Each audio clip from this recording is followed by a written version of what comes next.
Blog Talk Radio. Live from Washington, D.C., it's Quintessential Listening, Poetry Online Radio. Now, here's your host, Dr. Michael Anthony Ingram.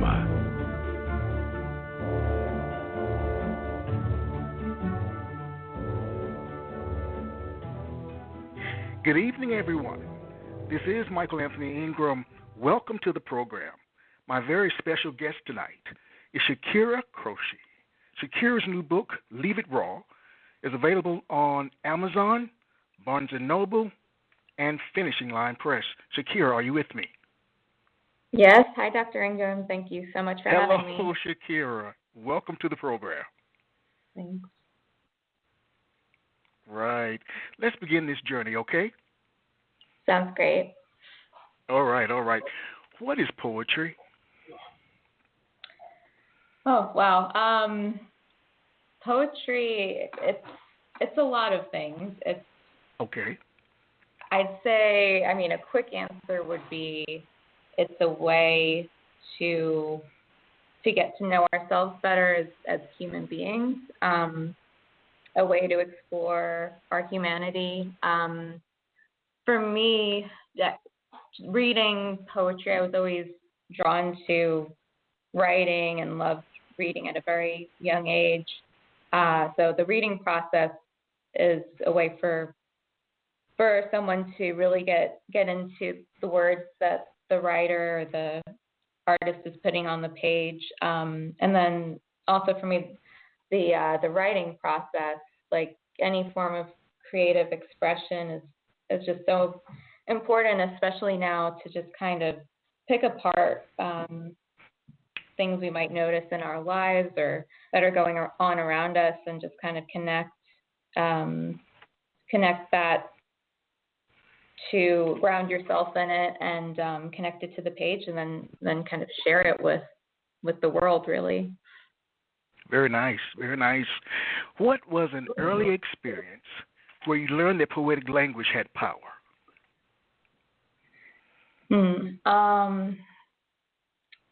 Yeah, the poetry is so powerful. It can definitely more and more. I'm thinking recently, it can be such a powerful advocacy tool. But early on, I read a lot of. I think Sylvia Plath was one of my favorite poets when I had first started getting into poetry, and connecting to a woman's voice and hearing that struggle of trying to navigate the professional world, personal world, having responsibilities of becoming a mother figure, or what society might expect of you. That was something that kind of spoke to me too. But I think that just fundamentally, it's about giving a voice and bringing out that voice, and it is essentially a human voice, but there's also different identities that can really speak to different communities in very special ways. All right, very nice. What are some of the predominant themes of your work?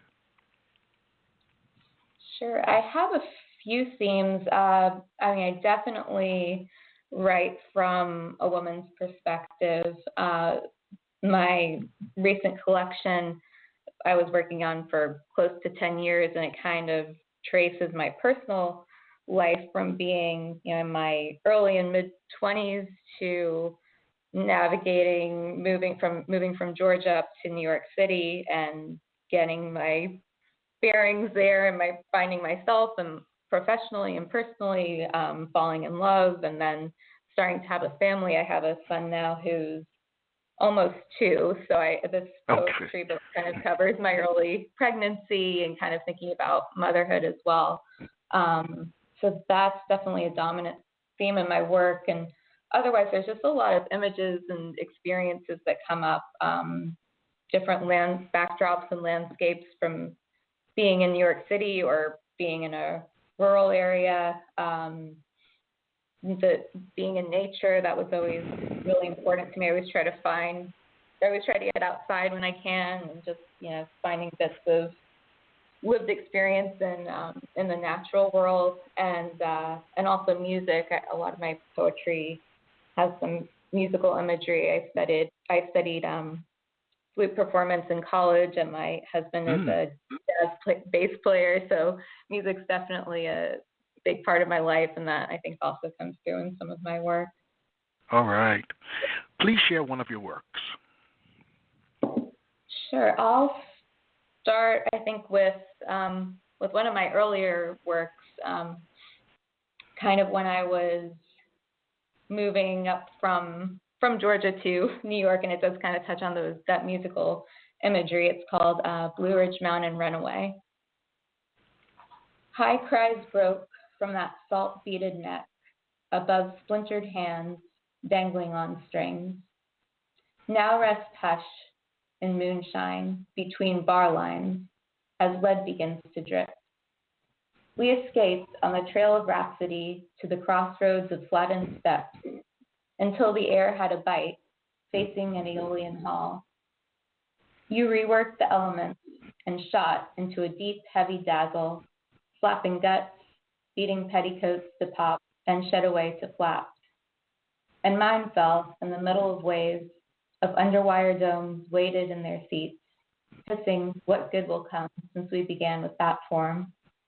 But as you bend over me, my arms lift up and open, as if none of us have ever done this before. Thank you.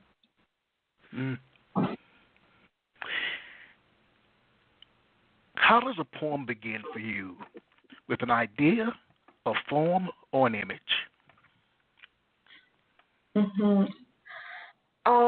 When I sit down to write, I try to sit down and just put something on paper as often as I do, or if a thought will kind of come to me and I think, oh, that's a good starting point, maybe later when I have a minute to sit and write. It usually is an image or an experience that happened. For example, even in that last poem, just watching someone play like the double bass and the movement of fingers against the board and how much strength and power that has was part of it. But yeah, a lot of my poems will start with either observing something around me, either in my daily life, or something will come back to me from even several years ago, and then I'll just kind of sit and see what other thoughts come out of that. It then kind of takes shape. Usually that thought will bring about some kind of emotion or experience that happened, or several experiences, and then the theme will kind of emerge for the poem. All right. All great writers have great writing influences. Who are some of yours, and what makes them great in your eyes? Sure. So aside from Sylvia Plath, another writer who I grew up with quite a bit was Flannery O'Connor. She not as much poetry, but her short stories are really brilliant, and she was in Georgia as well, so a lot of that landscape really spoke to me. As I've gone on, I've read some recent work by Arlie Sheehan and Julian Weiss. They're two poets who really experiment with the traditional form and also kind of go more into prose. And I really like the idea of kind of storytelling and things that are grounded in that you can really palpable lived experience. So I'm kind of drawn to that work as well. Very nice. Please share another of your works. Sure. I'll go into one that was also kind of one of my earlier ones. Kind of I spoke about coming up to the city and navigating that landscape and failing or not, and having confidence or not in your early and mid-20s. So this one's called Venus Out on the Town. Yes, you may buy me a drink. It has been a long week for me too. At work trading, you said? No, you haven't had much experience in social enterprise. Isn't it great we live in a country where you and your partners can pull such fine bootstraps? One of the brightest in the night. Yes, I've been told I have a nice smile, among other things. Your lines show in a few more years your advances will be harmless, cute even. Thank you for the champagne. What did you say your name was? You were telling me something about your problem of being unable to find a good dry cleaner for your white button-downs. Yes, I'll have another. About your travels in Italy.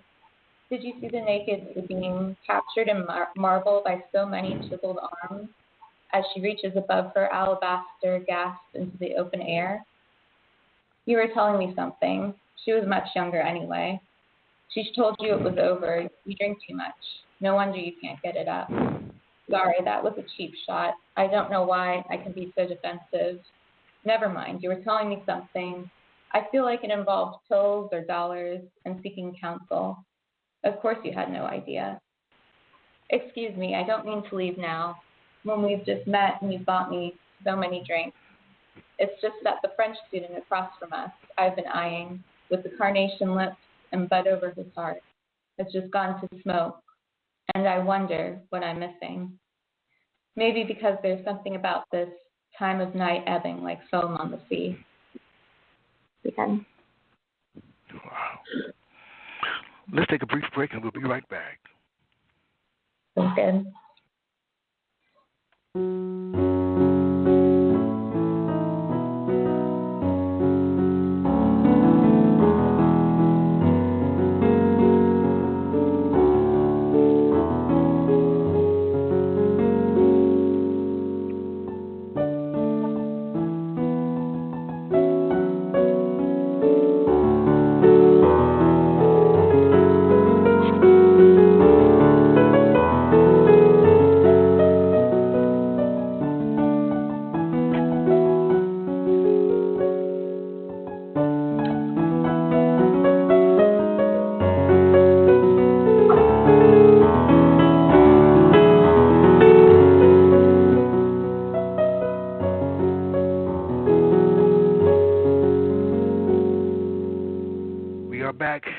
Michael Anthony Ingram.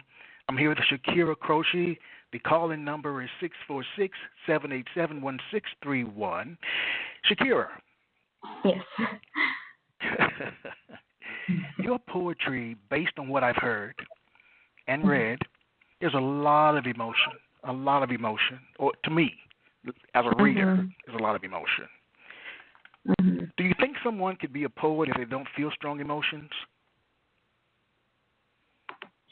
Sure. I think there are so many different perspectives and forms in poetry. Mine, I think, yes, definitely. There's a lot of emotion that comes from it. It's really deeply personal, and it might strike you that way as a reader, but I don't think it necessarily poetry needs to have it needs to have some type of emotional core, but different poems could also speak to you in different ways. It might trigger an emotional response. It might trigger a stronger intellectual response, where you're really curious about the form. It could just be funny. There are a lot of different ways that poetry can exist and bring out different things in people, which is why it's so great. The different ways that poetry can bring out things in people. I like that, because it's so important to think about that, because it means different things to different people. It does. Where do you hail from, Shakira? I'm in Brooklyn, New York. So been in New York City for the past 15 years. Before that, I grew up in Georgia, and I was born in upstate New York. How has living in New York, in Brooklyn, how's that influenced your writing? It's definitely, a lot of my poetry, especially in this collection, does have that kind of city backdrop. Living in New York City, when you're not social distancing, which is when this poetry collection was written, you're I was riding the subway every day, and you're just kind of, your senses are on overload almost all the time. There's just so much going on, such a energy, and just, you know, you have an interest and you want to see music or something, and there's a million different places to go or things to choose from, which is one of the reasons why I love it. And it definitely, I think, seeps through in some of my work. There's just so many images that'll kind of come to light even after the end of the week. It'll be like I kind of finally sit down and think about, you know, what struck me from the week, no matter, you know, how insignificant it might seem. It's just kind of living there. It's new meaning. All right. Please share another poem. Let me do one. Might do one that has a little bit more of the cityscape. I work as assistant director for not-for-profit health plans for people living with HIV. Wow. And this poem, it's so important. You know, just connecting people to access to healthcare, as we've seen, and people, specifically people who qualify for Medicaid on HIV. So, you know, people who are experiencing extreme poverty and food insecurity and unstable housing.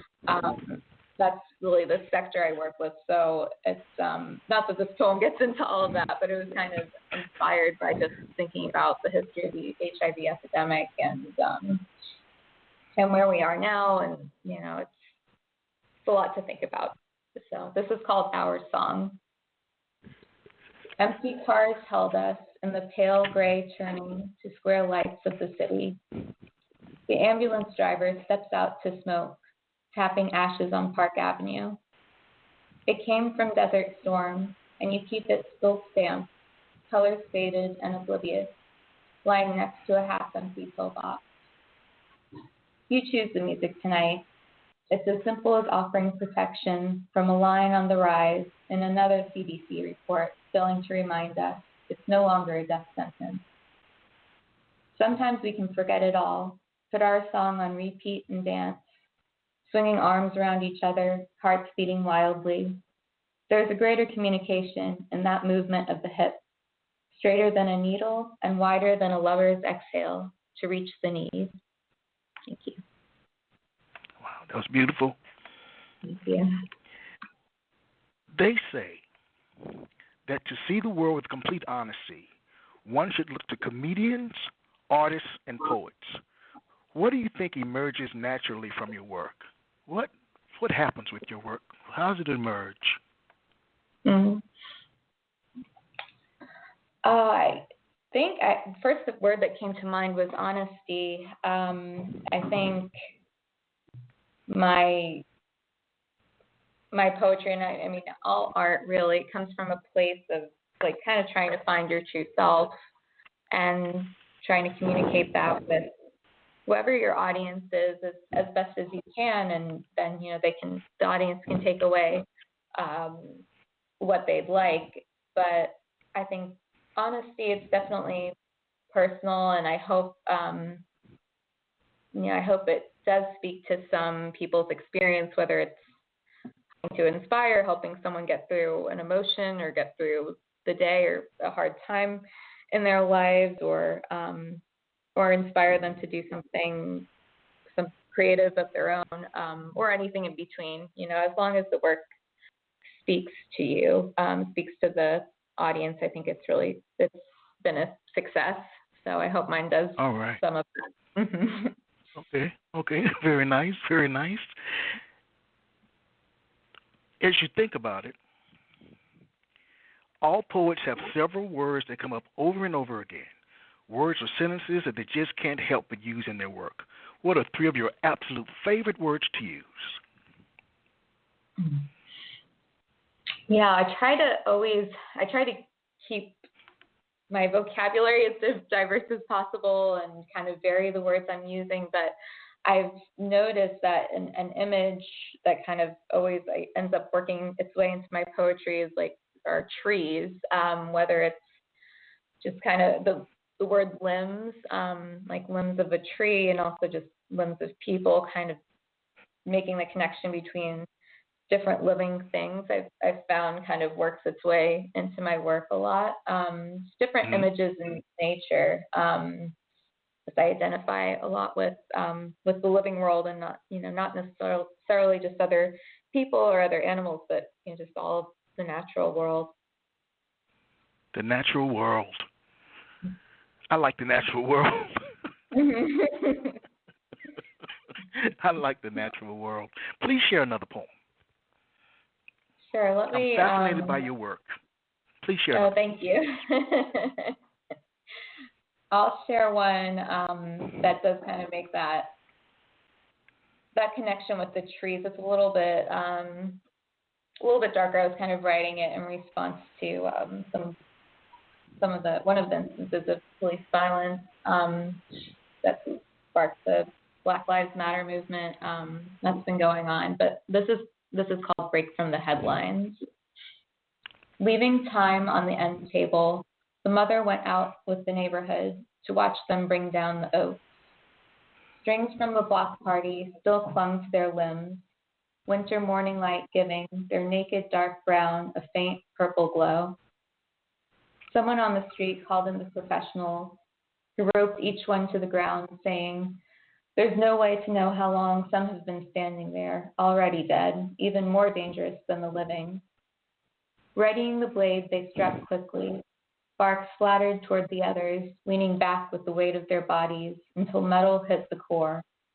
Without a pause, they cut in deeper, when, louder than a gunshot, the first fell. The next one, younger, dropped faster. Too many to count splintered and collapsed down the pavement like thunder. Then, a hush, save for the toddler, who no one heard had been wailing. It was then the mother realized a tear had broken from her lower lashes, running to rest on her cheek. She had been out there with the others in the cold and was too numb to notice. Thank you. Wow. Do you write, in terms of your process, pen and paper, computers, notebooks? How do you write? Yeah, it's a bit of everything. I think I prefer to write on the computer. My work with the health plan, I'm the communications director, so I'm doing a lot of writing during the day, so it's kind of my natural tool. But sometimes, like when I was commuting in, I would even just think of something while I'd be on the train and kind of jot down notes on my iPhone, or if I want to be outside, I'll just grab a notebook and walk to the park and try to jot down things from there. So it's just kind of wherever and whenever I get a chance. But I think I also, when I come back and sit and do the editing, it's usually on my computer. All right. It's on the computer. Please share another poem. Sure. I'll do one called Searchlight. Turning madly, mutely, with 120 volts, fastened to the ground, the coy bonnet fidgets, streaming them lucidly to fortune and target. Let's plunge deeper into foreign territory, with fraying bootstraps, inching into blackness, digging hastily before history remembers them ghosts. Others, entrenched together, chins wet with sludge, firing in a faraway land, a final moan, faces blown right down to the bone. A 7-year-old girl with a 6-week-old scar asks, "Why do they sing?" and many more, with black and blue eyes on her birthday. Let's change the subject to the translation of the blockbuster. To think it's already bringing in millions. How many billions more could be made? Everyone must find out about it. Flashy promos for the biggest stars. There should be signs and lights. But how do you penetrate the dark between naked maple's limbs, waiting to be coated in ice? Again. Wow. Let's take a brief break and we'll be right back.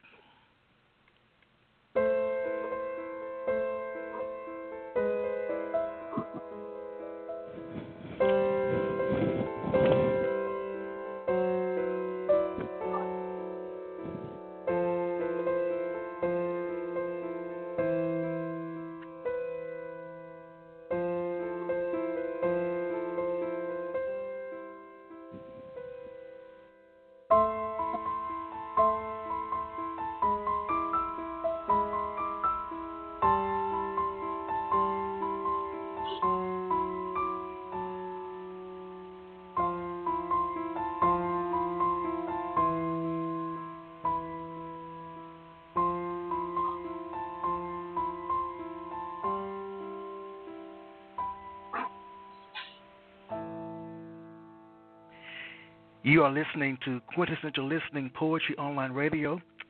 I'm Michael Ingram. I'm here with Shakira Croce.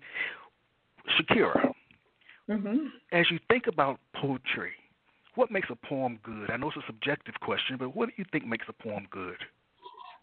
I don't know if I can say good or bad. I know if it speaks to me, I really love it, and I can read it and reread it. I guess when you asked before what I hope to convey in my poetry, honesty, I think it has to come from a place of being honest and trying to find your true self, to be a really good piece of art, and just kind of exploring your creative expression, of course, but conveying again that sense of humanity is so important, and what might make it a really great work. All right. So much is happening in the world today. Today we saw something happen in terms of the Senate and the House of Representatives, and I mean, there's so much happening. Pandemic, you name it. What do you view as being the role of a poet in modern day society?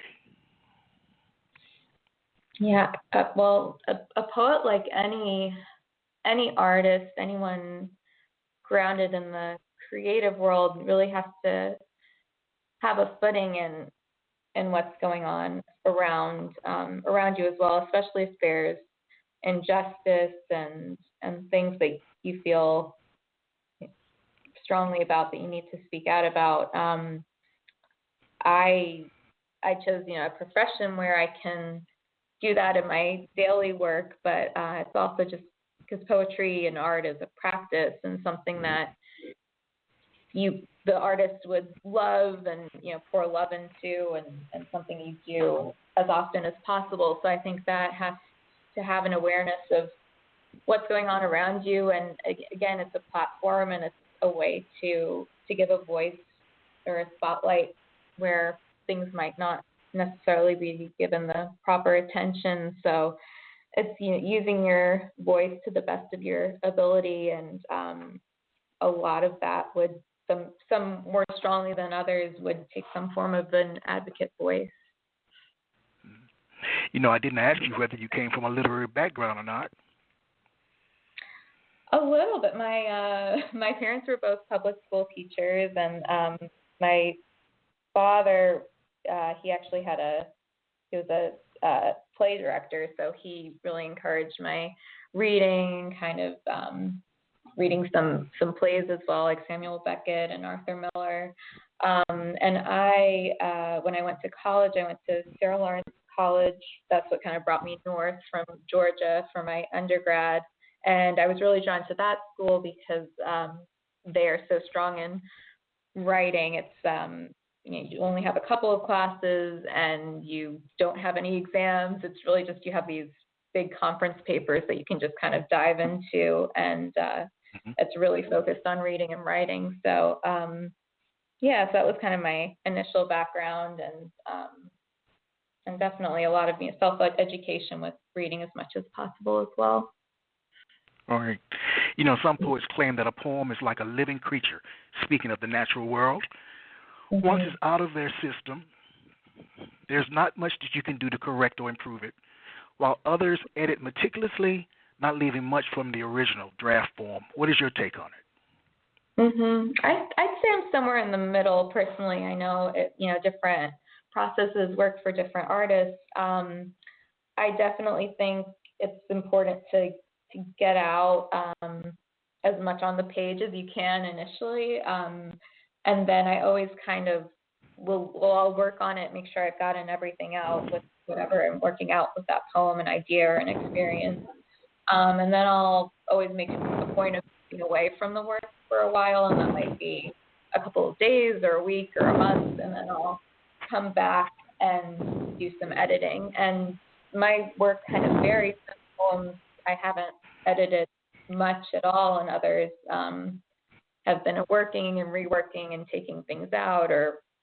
putting them into a different form. So it all just kind of depends on what I'm trying to work through. As I'd like to focus on your book for a minute, for more than a minute. I enjoy you, Shakira. Thank you so much for being with me tonight. The highlight of my week. The highlight of my week. What does being creative mean to you?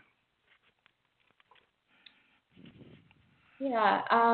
Well, we can all be creative, and we all have talent. It's kind of cultivating our interests and our natural ability. But just kind of the creative process, like we were talking about, that initial just getting out. Like, I think one of the reasons why I was so drawn to poetry is my profession. I love things, but I will be writing a lot of nonfiction, press releases or pieces for a website or pieces to communicate with members what's going on. So, pieces for newspapers. So a lot of important work and kind of journalism style, but it doesn't leave as much room for creativity, although, some of it is creative and crafting the right words and sentences that'll mobilize people. So I was drawn to poetry to kind of do that creative process, just kind of see what does pour out of you at different points in your life. So yeah, being creative, I think just kind of getting back to whatever is right for you at the time and letting it flow. When you think of your book, Leave It Raw, do you view it as being creative? Yeah, I hope so. Okay. Tell me a little bit why. It did come from that. I was working full time the whole time I was writing it, so it came from that want to sit down and have that creative outlet.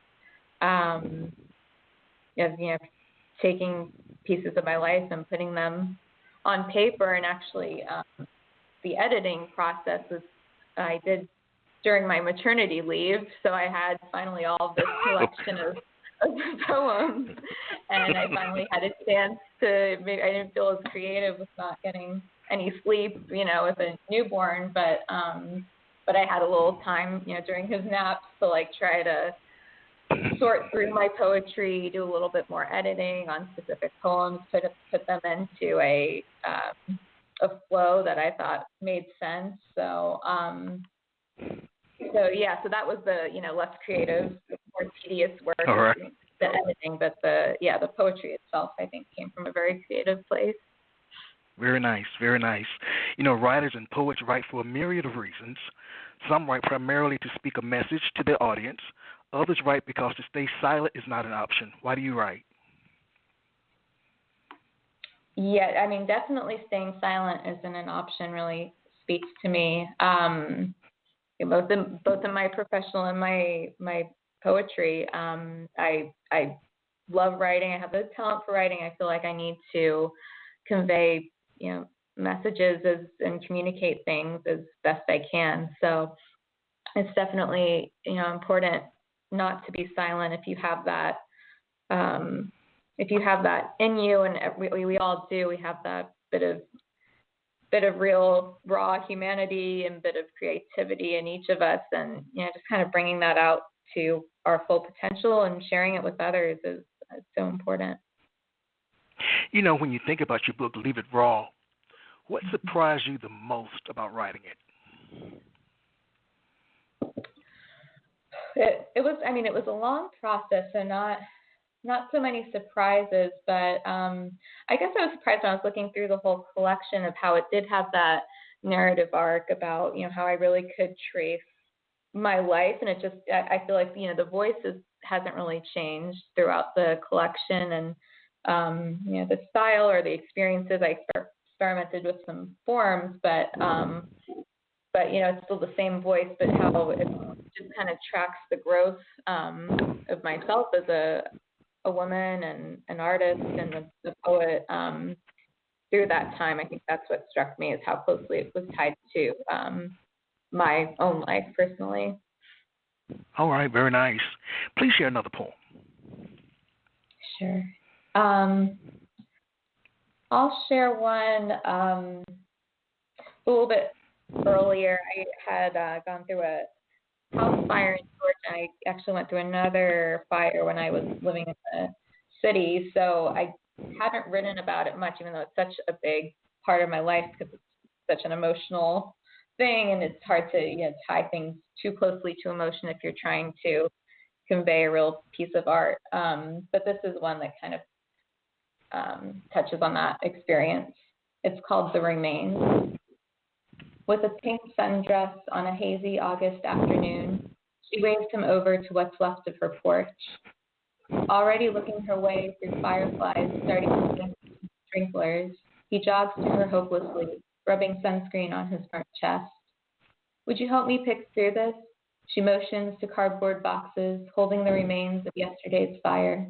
Pieces of china, her miniature collection, photo albums, notebooks buried in dark. He wants him to tell her they can't be saved.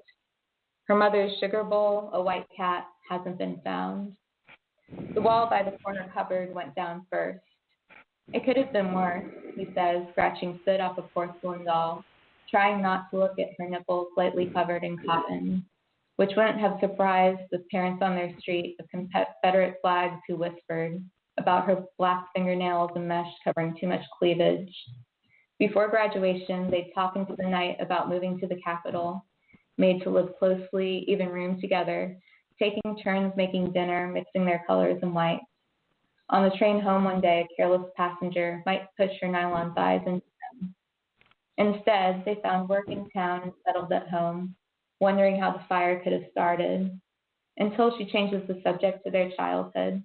He gave her his red balloon once, on her 5th birthday, when her purple one flew out the window. But as soon as she took hold of the string, a gust of wind drifted out of her hand and up into the sky. It was the first time the two of them, after a pause, stopped and looked deep and breathless into each other's eyes and laughed. The end. Tell me about the title of your book, Leave It Raw. I mean, that really struck me.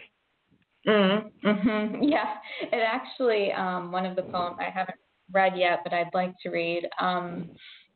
It comes from a line in that poem, and it comes from an image that, and an experience that keeps coming back to me too in my personal life and writing.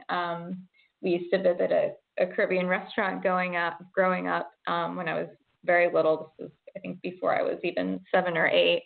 And there was a woman in the corner called Grandma Sims. Everyone kind of knew her as Grandma Sims. And she taught me how to plait, with pieces of palm, so dried palm. Mm-hmm. So I would sit with her while my parents were eating for hours, and she just would teach me how to plait and talk. And she wasn't talkative, but she'd just say little bits of wisdom throughout that. So it comes from the raw palm that I weaved this plait with her for a whole summer almost, and never kind of put it into a basket, she always made these incredible baskets and hats and things. So I finally got, my long plait done, but never really made it into anything. But there's a kind of beauty in that. So yeah, I'll share that poem with you if you'd like. Yeah, will you share it now? Sure. It's called Cycle.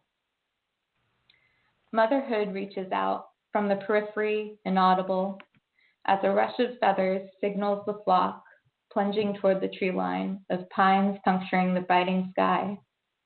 They stand stiff, expectant of ice that will edge along their needles and curves of the great lake.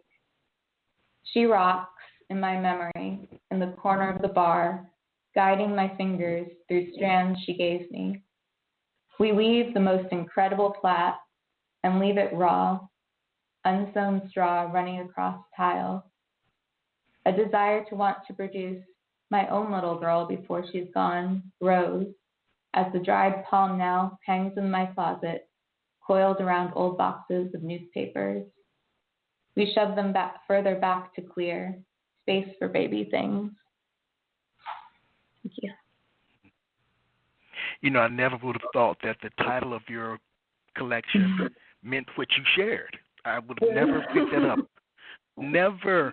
I thought, just being a reader, that, well, just seeing the initial title, that you were discussing Leaving It Raw, the bruises of the world. Mhm. Well, yes, I mean, that's where it came from, but, it was kind of like what I was thinking about a title. It's like, what is a line or an image that kind of means more than, what I just told you, where it originated from, has, kind of a deeper meaning, like you just said. Yeah. So, yes, that was definitely in mind. Well, I think about the titles of your works, and to me, they're amazingly detailed. What role should a title play in a poem? I usually think of the title. It might even be way after I've finished the poem, to kind of sit with it and see what that theme was that I was, thinking about. I try not to have it tell too much or, be too detailed, but it will kind of, give some interest, but convey a deeper meaning, kind of like the title of the book. And that, just kind of a phrase or an image or a feeling that you might want to explore in the poem. And I love poetry that have titles where I'm not really sure what it means, and then I read the poem and it's like, I had no idea that that's where that was going, but the title made sense. So that's something you have fun with. Please share another of your works. Okay. This is called Homecoming. It's about finding the space to bring out what's already inside you. Half listening to the teacher, she clenches bubble gum between her teeth, removing it discreetly to study their imprint on the fluffy pink. Sits on the back row, likely from the same hard-on that pressed against her yesterday. She tries to ignore chiclets stuck in her hair, focusing on the clock. Winter light strains down through the clouds, signaling their release. She locks and relocks her stall, hurrying to change.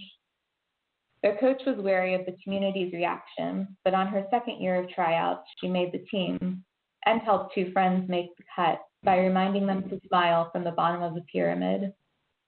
King and Queen walk down the 50-yard line, but she feels the arena of eyes still on her.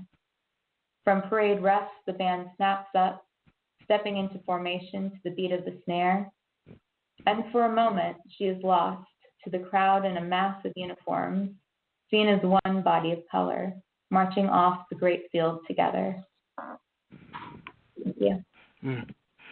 Does writing energize or exhaust you?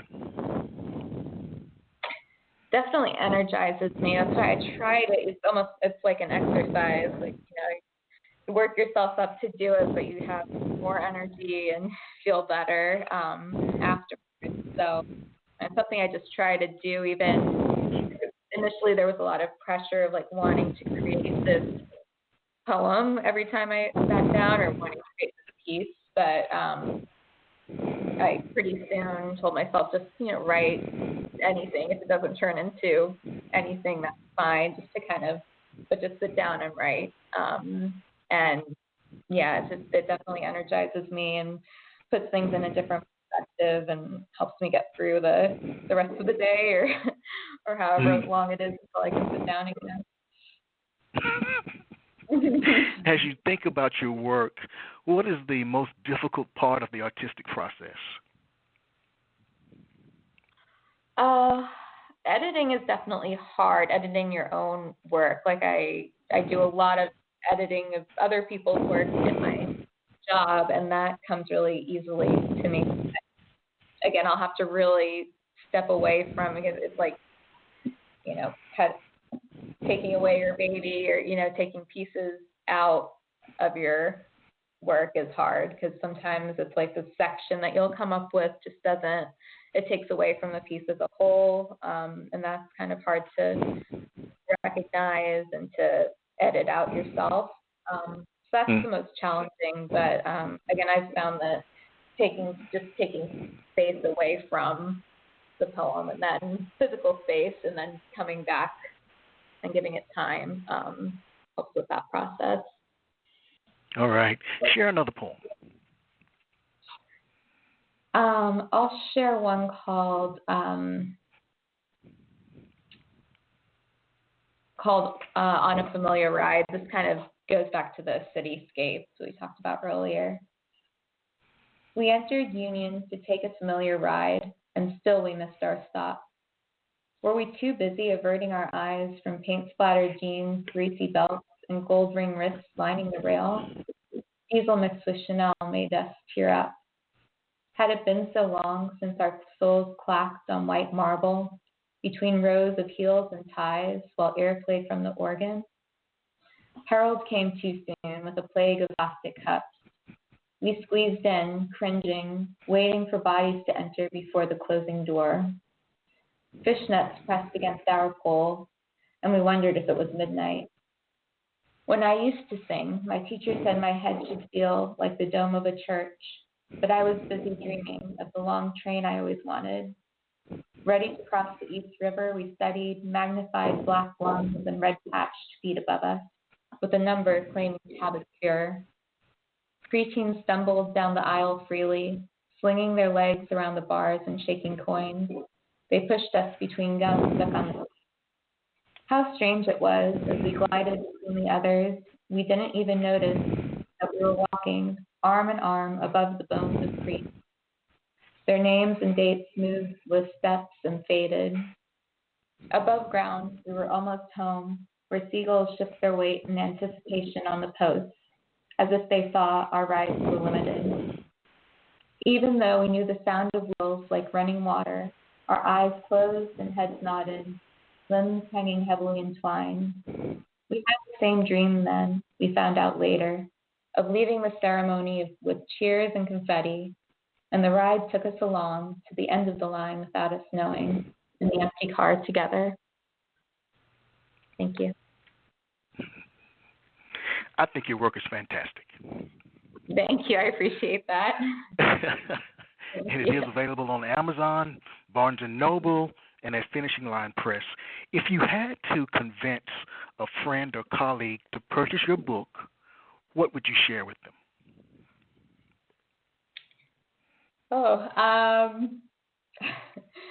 Well, I hope they purchase it. Be my friend. All right.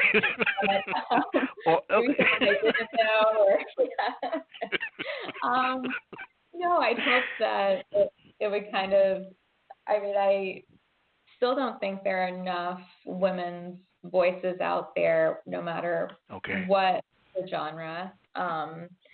And again, mine, I think, definitely has that perspective and that voice naturally. And, just kind of reading, it's important since there aren't as many of those voices out there to, listen when you have the opportunity to. So I'd say that would be one reason.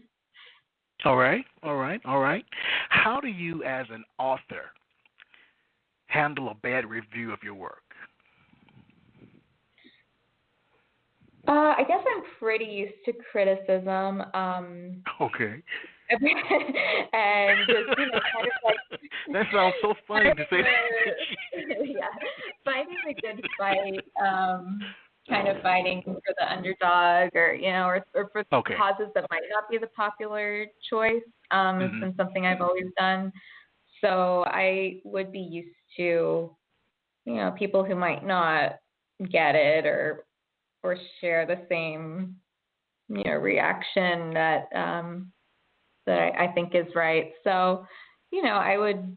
It depends on what's said, if it's a thoughtful review or not. But I'd always try to go back to my core and my truth and focus on the good things that are being said, because you reach one person. If one person says like that line or that poem really inspired me or really helped me out, then that kind of makes it worth it, just reaching one person in a positive way. Where does your book fit into your career as a writer? Well, this is my first published poetry collection, so this is kind of my early earliest. I had published individual poems before this, but I think it definitely bookends my my young adult life, and I hope it's kind of the beginning. At the beginning, your work is really personal. Have you ever thought about writing under a pseudonym? No, I've never thought of that. I really like my name, so I stuck with that. It is a nice name. It is a nice name. I like it too. It is a nice name. Share another poem. This one is called Old Love Notes. Washing down tonight with bourbon like great-grandfather. After they buried great-grandmother and the kids moved north with families of their own, the duo strums away in G, resting after the bridge. It's been years since I never became the famous pianist my parents said I'd be. Singing the refrain, glass clinks against the speaker, managing not to break this time. I don't play often now, or go out on the fire escape anymore, remaining in, scrolling through feeds and down status updates. There's a web of possibilities to plan one's last words. Limit and direct your characters at someone well-liked, and you'll go viral, runner-up to immortal. Unlike the letters and cards I saved to be lost one day, forgotten in a box under my bed. Closing windows, I'm left with how it might have been if I ever saw you again. We would have surely hiked together to the top of a great green mountain, snapping and sharing beautiful pictures before the descent. Thank you. Okay. How active are you on social media? Well, for work, I manage our social media, so personally, I kind of tune out. I'm not as active as I should be. I have a Facebook that I've had from the beginning, which anyone can connect with pretty open, and I've kind of used that. I haven't gone into the other social sites because I'm kind of burnt out from my regular work, but definitely you can connect with me on Facebook. All right, very nice, very nice. Share another poem. We're on the verge of finishing tonight, but I want you to share at least 3 more poems. So, okay. if you're willing. Sure, yeah, I'd love to. Thank you. This one's called Last Movement. Remember the night we met, playing with wine, callous fingers walking down the neck, keeping time to wails from the sax. I didn't keep it a secret that just a few years before, I was young enough to spend hours reaching up for honeysuckle, flowers peeking through the playground fence, to pluck and pinch them, pulling out their insides, and tasting the bit of sweetness at the tip. The last year in the schoolyard, they announced he had found himself somehow right between the mother bear and her cub. The same year as the Chianti we sipped that night, I told you, and you took my number anyway. On the last day of class, all of us picked caterpillars near the tree line to take home. But after carrying mine through the tiled halls, I snuck back out and let him go. Riding with you in the cut grass and hills of the winding country, I wonder if anyone passing before us thought to look back and save the box turtle, while his head hovered over the white line, testing the road he intended to cross. Thank you. And I can read another that I wrote kind of towards one of the last ones I wrote towards the end of this collection during my pregnancy. It's called Prelude. My voice changed, softened upon the first view of that beginning of a human. Sparks from the part of the mind that lights when recognizing the scent of late summer seaweed. Feet dash across my split abdominal wall as a chain of ants works its way along the oak's trunk. I grasp your forearm while the probe circles beneath him, trying to relax with the safety of knowing these movements are protected by layers of tissue. How long will it be before the colony no longer needs that old bark and abandons their trail? Seasons alternate and blades make their way up through concrete, sure as the small steps soon to echo through our room. At the back of an antique store we find the same creamer my grandmother used. my son might hold wonder for it like I did growing up, confiding in its round, glassy figure, or at least I can house it on the bottom of the china cabinet, save it from a quiet crumble. Wow. That was really nice. Thank you. Really nice. Please share another. I don't want you to stop. Please share another. Thanks. This is called Pilgrimage. We can make up time in the air, the captain explained, or at least that's what I understood between the fuzzy intercom and broken English, not mentioning we'd lose 6 hours crossing the Atlantic. They say animals have a different internal clock, without feeling passing weeks and years. Yet the butterfly with its hair across her right wing returns at noon each day to that same turn in the road, darting between rosemary and dandelions drying in the honeyed weeds. The sense of smell is the strongest for all of us to find food, a partner. Flowers waiting to procreate on a cliff above the sea bring me back to where I was born. After spending a lifetime thousands of miles away, that simple power lets me know my home is not where I live, but a long climb up from Roman rocks and ruins to the stuff springing from uncut earth. Thank you. You know, as you think about your work, and I guess primarily as you think about your work, what piece of advice would you give to your readers? And you may have already answered that question in a different form, but what would you give, what type of advice or piece of advice, again, would you give to your readers? I think listen. Listening to ourselves, listening to what you're reading, reread, listen again, I think is so important and something that can kind of get lost now when there's so much being thrown at us. Not so much not saying an escape, but a listening, just being present and listening can do so much for the soul. Listening can do so much for the soul. I agree 100%. I agree 100%. Mm-hmm. Let me ask you, as we close out, and we're going to close out here, what's next for you as a writer? Where do you go from here?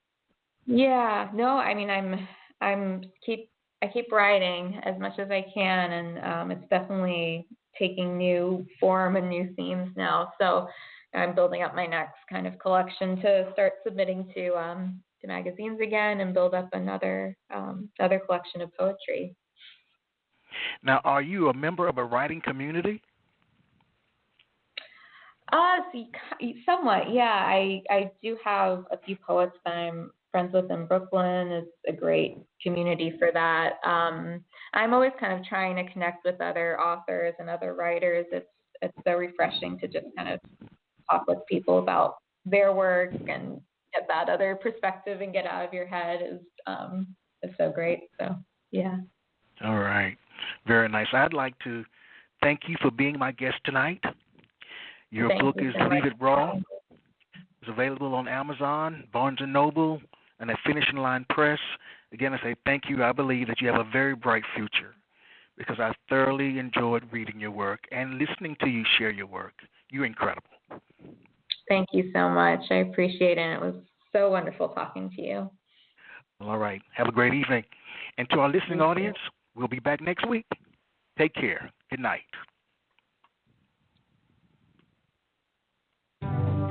You have just listened to the Quintessential Listening Poetry Online Radio Podcast with your host, Dr. Michael Anthony Ingram. Subscribe to our podcast on iTunes, Spotify, or Stitcher. And make sure to catch our next episode.